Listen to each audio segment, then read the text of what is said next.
নমস্কার বন্ধুরা, নিরামিষ দিনে রুটি, লুচি, পরোটা কিংবা মুড়ির সাথে চেটেপুটে খাওয়ার মতো দারুণ স্বাদের একটি রেসিপি আজ আমি আপনাদের সাথে শেয়ার করব, যার নাম হলো নিরামিষ কুমড়ো পটলের ছক্কা।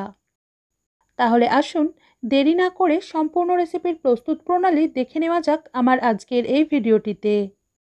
এর জন্য প্রথমেই 300 গ্রাম কুমড়ো আর একটা আলু খোসা ছাড়িয়ে এরকম ছোট ছোট টুকরো করে কেটে নিয়েছি।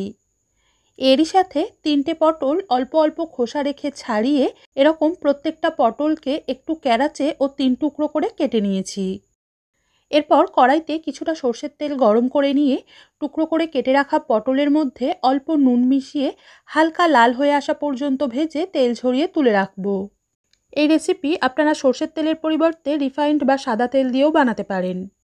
পটলগুলোকে ভেজে তুলে নেওয়ার সময় গ্যাসটাকে একদম কমিয়ে দিয়ে তেলের টেম্পারেচার বা তাপমাত্রাটা একটু কমে এলে এর মধ্যে একটা শুকনো লঙ্কা, তেজপাতা আর হাফ চামচ পাঁচফোড়ন দিয়ে কয়েক সেকেন্ড সাঁতলে নেওয়ার পর সুন্দর গন্ধ বেরোতে শুরু করলে কেটে রাখা আলুর টুকরোর মধ্যে অল্প নুন ও হলুদ গুঁড়ো মিশিয়ে গ্যাস মিডিয়ামের থেকেও কমে রেখে 2 থেকে 3 মিনিট মতো ভেজে নেব।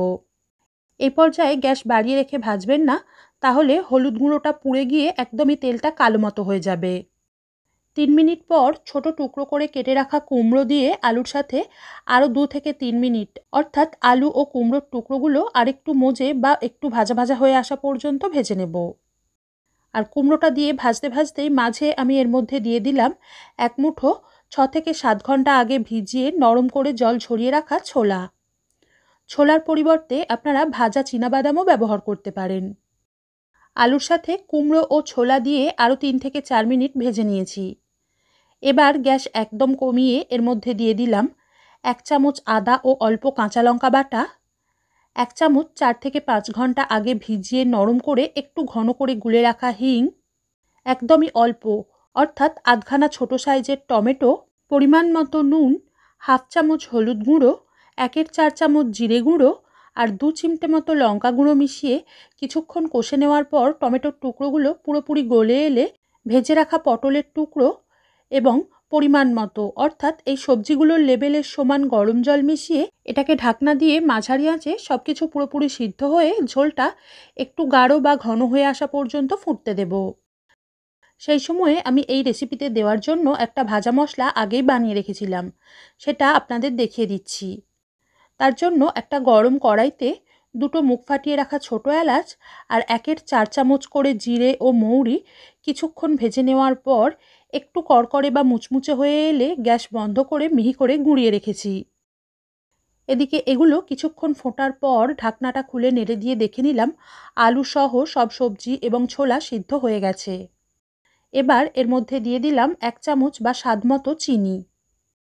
চিনিটাকে ভালোভাবে মিশিয়ে দিয়ে 2-1টা আলুর টুকরোকে এইভাবে একটু ভেঙে ভেঙে দেব, এতে গ্রেভির টেক্সচারটা ভালো হবে। তারপর নুন, ঝাল ও মিষ্টির স্বাদটা চেখে দেখে অ্যাডজাস্ট করে নিয়ে এরকম হালকা একটু গ্রেভি বা ঝোল থাকতে থাকতেই গ্যাস বন্ধ করে দেব, কারণ এটা একটু ঠান্ডা হওয়ার সাথে সাথেই ঝোলটা আরও একটু শুকিয়ে যাবে। সবশেষে হাফ চামচ করে তৈরি করে রাখা ভাজা মশলা গুঁড়ো আর গাওয়া ঘি মিশিয়ে নেব। তবে এই রেসিপিতে গাওয়া ঘি যে দিতেই হবে এমন কোনো কথা নেই, এটা ছাড়াও একই পদ্ধতিতে বানালে খেতে খারাপ হবে না। এখন এটাকে কিছুক্ষণ ঢেকে রেখে একটা সার্ভিং প্লেট বা বাটিতে নামিয়ে নিলেই আজকের রেসিপি পরিবেশনের জন্য তৈরি হয়ে যাবে। আজ এ পর্যন্তই। সবাই ভালো থাকবেন, সুস্থ থাকবেন। ধন্যবাদ।